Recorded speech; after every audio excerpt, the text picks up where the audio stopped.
Hi everyone, आप सभी का और एक नए वीडियो में स्वागत है।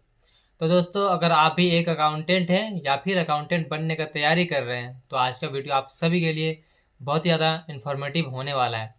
दोस्तों, जैसा कि 2025 आने वाला है, ठीक है, तो मैं आपको आज की इस वीडियो में बताने वाला हूँ कि एक अकाउंटेंट बनने के लिए आपको क्या क्या चीज़ आना चाहिए। एक बोलते हैं ना कि सिंपल सा अकाउंटेंट बनने के लिए देखिए, अकाउंटेंट बहुत सारे तरह के होते हैं। Junior accountant, senior accountant and उससे भी लेवल का जो बोलते हैं सीए आते हैं, ठीक है। तो आपको सबसे पहले बात तो आपको किस लेवल का सीखना है वो डिपेंड करता है, ठीक है। तो मैं आज का जो वीडियो है उससे बताने वाला आपको बेसिक कि बेसिक से लेके आप एक तरह समझ लीजिए कि जूनियर अकाउंटेंट को क्या क्या चीज़ आना चाहिए। फिर जब देखिए आप जब बन जाएगा जूनियर अकाउंटेंट, उसके बाद से धीरे धीरे आप सीनियर अकाउंटेंट बनेंगे। तो सबसे पहले आपको जूनियर अकाउंटेंट बनने के लिए क्या क्या चीज़ आपको सीखना पड़ेगा, पहले वो सब देखते हैं। Important skills 2025। देखिए, इस वीडियो में मैं आपको ढेर सारी चीज़ें ऐसी चीज़ें बताने वाला हूँ, ठीक है। तो आप लोग थोड़ा ध्यान से सुनिएगा ताकि आपको अच्छे से समझ में आएगा। देखिए, सबसे पहले मेन पॉइंट्स। तो मेन पॉइंट्स में देखिए, सबसे पहले देखिए मैंने रखा हुआ यहाँ पे एनी ईआरपी सॉफ्टवेयर, यानी कि आपको किसी भी तरह का सॉफ्टवेयर का नॉलेज होना चाहिए, क्योंकि अब बनना है आपको, अगर आपको अकाउंटेंट, तो आपको किसी ना किसी एक सॉफ्टवेयर का नॉलेज होना चाहिए। आपके ऑप्शन देखिए कितने सारे हैं। टेलीप्राइम सीख सकते हैं, जोहो सीख सकते हैं, सेक सीख सकते हैं, सेप सीख सकते हैं, एटसेट्रा।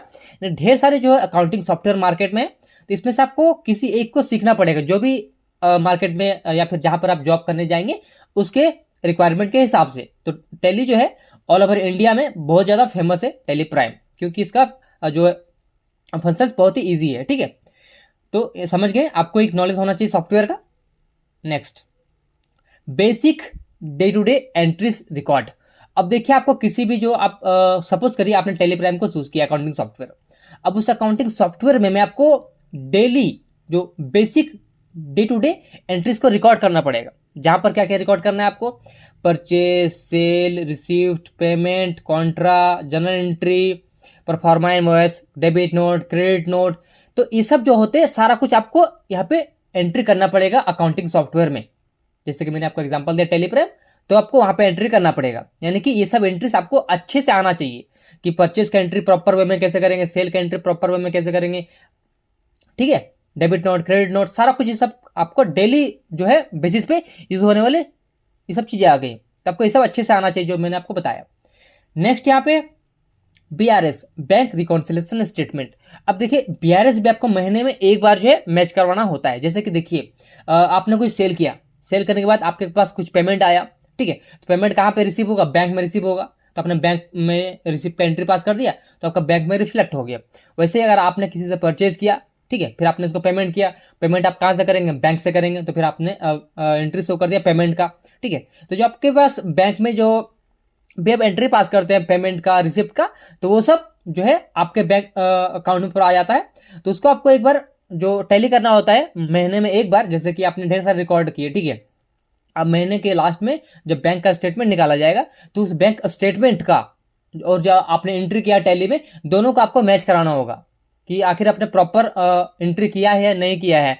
तो जब दोनों क्लोजिंग बैलेंस मैच कर जाएगा तो समझ लीजिए आपने प्रॉपर एंट्री किया है।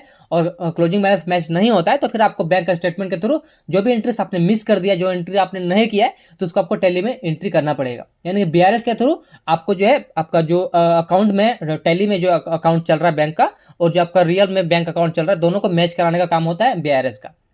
यानी कि बीआरएस के थ्रू दोनों का मैच होता है, रिकॉन्सिलेशन होता है, ठीक है। Next, vendor reconciliation. अब देखिए, वेंडर रिकॉन्सिलेशन क्या होता है। सपोज आपने किसी से गुड्स परचेज किया, ठीक है, तो आप यहाँ पे अपने पास एंट्री करेंगे, किसमें, आप एंट्री करेंगे परचेज में। सेम ऐसे ही आपका जो सप्लायर है वो आपका एंट्री, वो अपना बुक में एंट्री करेगा सेल में। तो यानी दोनों के पास अलग अलग एंट्री होगा, ठीक है। तो कभी कभी यार क्या होता है, दोनों का जो अकाउंट में डिफरेंस आ जाता है, बैलेंस मैच नहीं करता है। उस केस में हमें करना पड़ता है वेंडर रिकॉन्सिलेशन, यानी कि टू लेजर्स का रिकॉन्सिलेशन। यानी कि सप्लायर का लेजर को मंगा लेंगे, उसके बाद से आप खुद का लेजर को लेंगे, दोनों का प्रिंट आउट निकाल के, या फिर चाहे तो एक्सेल में भी इसका कर सकते हैं रिकॉन्सिलेशन। मैंने दोनों के भी वीडियो बनाया हुआ है, एक्सेल में भी एंड मैनुअल, दोनों कैसे कर सकते हैं, मैंने दोनों का भी वीडियो बनाया हुआ है। तो इस वीडियो को खत्म होने के बाद वो वीडियो आपको मिल जाएगा, इस लिंक वीडियो के डिस्क्रिप्शन बॉक्स में आप जाकर देख सकते हैं, ठीक है। तो ये चीज़ भी आपको आना चाहिए, रिकॉन्सिलेशन करना। नेक्स्ट है बेसिक जीएसटी नॉलेज। अब देखिए, आपको जीएसटी नॉलेज होना कंपलसरी है, क्योंकि अभी के टाइम में जीएसटी के बगैर कुछ भी काम नहीं होने वाला है, ठीक है। तो इसमें समझिए, देखिए सबसे पहली चीज़, जीएसटी कितने टाइप के होते हैं ये पता होना चाहिए आपको, जैसे कि सीजीएसटी कब लगता है, एसजीएसटी कब लगता है, आईजीएसटी कब लगता है, ये आपको पता होना चाहिए। नेक्स्ट, जीएसटी रेट कितने प्रकार के होते हैं ये आपको मालूम होना चाहिए। नेक्स्ट, जीएसटी कैलकुलेशन किस टाइप से होता है वो भी आपको मालूम होना चाहिए। तो ये सब कुछ बेसिक चीज़ें हैं जो आपको जीएसटी के बारे में पता होना चाहिए। नेक्स्ट, टीडीएस एंट्रीज, आपको टीडीएस का एंट्री भी आना चाहिए करना, कि टीडीएस का एंट्री आप कैसे करेंगे ये चीज़ आपको आना चाहिए, ठीक है। नेक्स्ट, अब आरसीएम एंट्रीज, आपको आरसीएम एंट्रीज कैसे करेंगे ये आपको ये भी आना चाहिए, ओके। नेक्स्ट आगे बढ़ते हैं, ऑल टाइप्स ऑफ रिपोर्ट्स। अब देखिए टैली से ही आपका बहुत सारे रिपोर्ट्स बन जाते हैं, जैसे कि like stock report, stock report आप टैली से ही निकाल सकते हैं। अगर आपने प्रॉपर वे से परचेस का एंट्री किया हुआ है तो आपका स्टॉक रिपोर्ट जो है ऑटोमेटिकली बन जाएगा, आपको अलग से स्टॉक रिपोर्ट बनाने की जरूरत नहीं है। अगर आपने प्रॉपर वे में परचेस का एंट्री किया है तो ऑटोमेटिकली आपका स्टॉक रिपोर्ट बन जाएगा। वैसे सेल्स रिपोर्ट, अगर आपने प्रॉपर जो सेल का एंट्रीज किया हुआ है उसके बाद से आपका सेल्स रिपोर्ट भी ऑटोमेटिकली बन जाएगा, ठीक है। देखिए ये सब चीज़ें जो है हम काफ़ी इन डेप्थ में सिखाते हैं अपने पर्सनल ट्रेनिंग में, जो है हम लोग काफ़ी डिटेल में सब चीज़ों को कवर करते हैं कि एक पॉइंट को, ठीक है। आप लोग चाहे तो पर्सनल ट्रेनिंग जो है हमारा ज्वाइन कर सकते हैं नीचे दिए गए नंबर पर। आगे बढ़ते हैं। नेक्स्ट है ईओ बिल का नॉलेज, आपको ईओ बिल का नॉलेज होना चाहिए। जैसे कि देखिए ईओ बिल कब लगता है, ठीक है, आपको ईओ बिल कैसे बनाना है। जैसे कि सपोज आपने किसी को गुड सेल किया तो उसमें ईओ बिल कैसे बनाएंगे। कभी कभार क्या होता है bill to ship to case होता है, तो बिल टू शिप टू के केस में ईओ बिल कैसे बनाएंगे। कभी हम लोग क्या करते हैं बनाते हैं क्रेडिट नोट, यानी कि सेल किए सेल्स रिटर्न ला रहे हैं, तो क्रेडिट नोट अगर आपका 50,000 या उससे ज़्यादा का हो गया उस केस में आप क्रेडिट नोट के केस में ईओ बिल कैसे बनाएंगे। सपोज आपने एक डेबिट नोट इशू किया परचेज रिटर्न का, उसका वैल्यू 50,000 से ज़्यादा हो गया डेबिट नोट का, तो डेबिट नोट के केस में ईओ बिल कैसे बनाएंगे ये भी आपको पता होना चाहिए। ईओ बिल कैंसिल कैसे करना है, ईओ बिल को एक तरह से बोल सकते हैं कि व्हीकल नंबर चेंज करना है यानी पार्ट भी अपडेट करना है, वो सब कैसे कर सकते हैं, यानी बहुत सारी चीज़ें इसमें होती है, ठीक है। तो इसके रिगार्डिंग मेरा एक प्लेलिस्ट है ईओ बिल के रिगार्डिंग, आप लोग मेरे प्लेलिस्ट में जाइए, वहाँ पर आपको ईओ बिल सेक्शन मिलेगा, उसमें मैंने डिटेल में सारी चीज़ें कवर किया हुआ ईओ बिल के बारे में, ठीक है। आगे बढ़ते हैं। Next Tally data send to CA. अब देखिए आपने ढेर सारा काम किया, महीने में क्या होता है हमें टेली डाटा जो है सीए को 2 बार मेल करना होता है। पहला देखिए जैसा कि आप सभी को मालूम होगा जीएसटीआर 1 फाइलिंग का लास्ट डेट होता है 10 या 11 तारीख, ठीक है। 11 तारीख मान के चलिए, 11 तारीख को लास्ट डेट होता है, तो आपको 11 तारीख से पहले पहले क्या होता है, यानी कि जैसे सपोज अभी चल रहा है, अभी दिसंबर चल रहा है हमारा, राइट, तो नवंबर में क्या हुआ, नवंबर का जो 30 तारीख तक आपने जो भी कुछ काम किया, ठीक है, उसके बाद से 1 तारीख से लेकर 10 तारीख के बीच में क्या होता करना होता है आपको, अपना टैली का डाटा जो है सीए को सेंड करना होता है, जिसके थ्रू क्या होगा जीएसटीआर 1 का फाइल होगा, ठीक है। उसके बाद से फिर क्या होगा, फिर 10 दिन के बाद यानी कि 21 तारीख तक जो है जीएसटीआर 3 भी फाइलिंग का डेट होता है, ठीक है। तो उसके बाद आपको फिर से डेटा और एक बार मेल करना होता है, ठीक है। तो आपको टेली डाटा जो है सीए को मेल करना भी आना चाहिए, इसके ऊपर मैंने वीडियो बनाया हुआ है, आपको चैनल पर मिल जाएगा। तो ये सब हो गया किसी भी एक अकाउंटिंग सॉफ्टवेयर के बारे में आपको इतना नॉलेज कम से कम होना चाहिए, ठीक है। आगे बढ़ते हैं। नेक्स्ट है एमएस एक्सेल। अब आपको एमएस एक्सेल का भी नॉलेज होना बहुत ज़्यादा ज़रूरी है, ठीक है। अगर आप इसको कम से कम बेसिक सीखिए इसमें, जैसे कि बेसिक फंक्शंस फॉर्मूलाज को कैसे यूज़ करते हैं, जैसे कि सम हो गया, सम इफ, काउंट, काउंट इफ, इस तरह से ढेर सारे फंक्शंस हैं, ठीक है। आप लोग वो सब भी सीख सकते हैं, मैंने इसके ऊपर भी कुछ वीडियो बनाया हुआ है, ठीक है। और इसको अगर आप एडवांस लेवल तक सीखते हैं तो आपके लिए और अच्छा है, लेकिन आपको बेसिक जैसे कि मैंने आपको बताया जूनियर अकाउंटेंट के लिए, तो आपको यहाँ पे बेसिक फंक्शंस तो आने ही चाहिए, जैसे कि डिवाइड कैसे करेंगे, सम कैसे करेंगे, परसेंटेज कैसे निकालेंगे, इस तरह से डेटा एंट्री कैसे करेंगे, आपको यहाँ पे कुछ ये सब चीज़ें आनी चाहिए, ठीक है। Next reports. अब देखिए इसमें आपको एक्सेल में रिपोर्ट्स भी बनाने होते हैं, जैसे कि लाइक सेल्स रिपोर्ट, आपको सेल्स रिपोर्ट बनाना पड़ेगा, सेल्स आउटस्टैंडिंग रिपोर्ट, आपको सेल्स का जो आपने सेल किया उसके बाद से कितना ऐसा पार्टी जिन लोगों को पैसा आपको नहीं दिया हुआ है तो उसका भी रिपोर्ट आपको बनाकर कंपनी को सबमिट करना पड़ेगा। तो कहीं ना कहीं एमएस एक्सेल भी बहुत इंपॉर्टेंट है, ठीक है। आपके लिए टैली जितना इंपॉर्टेंट है उतना प्रायोरिटी आपको एक्सेल को भी देना है, दोनों ही बहुत इंपॉर्टेंट है। तो इससे कम से कम आपको एक्सेल का जो बेसिक सीखिए, धीरे धीरे अपने आप को इंप्रूव करते रहिए, थोड़ा एडवांस लेवल तक सीख लेंगे तो और अच्छा रहेगा। लेकिन आप कहीं पे जूनियर अकाउंटेंट के लिए बेसिक से भी आपका काम चल जाएगा, बट आपको धीरे धीरे अपने आप को इंप्रूव करते रहना है, ठीक है। आगे बढ़ते हैं। नेक्स्ट है रिपोर्ट्स प्रिंटिंग। अब देखिए एक्सेल में आपने कोई रिपोर्ट्स तो बना लिया, अब उस रिपोर्ट को आपको प्रिंट भी करना पड़ेगा। देखिए इसे बहुत सारे लोग नहीं कर पाते हैं, क्योंकि एमएस एक्सेल में थोड़ा सा कॉम्प्लिकेटेड है कि प्रिंटिंग करना, क्योंकि सेटिंग ढेर सारे करने होते हैं। तो आपको एमएस एक्सेल के अंदर सेटिंग भी आपको अच्छे से आना चाहिए, पेज सेटअप जो होता है, पेज सेटअप करके प्रिंट आउट आपको अच्छे से करना भी आना चाहिए। तो ये सब आप सीख लीजिए, ठीक है।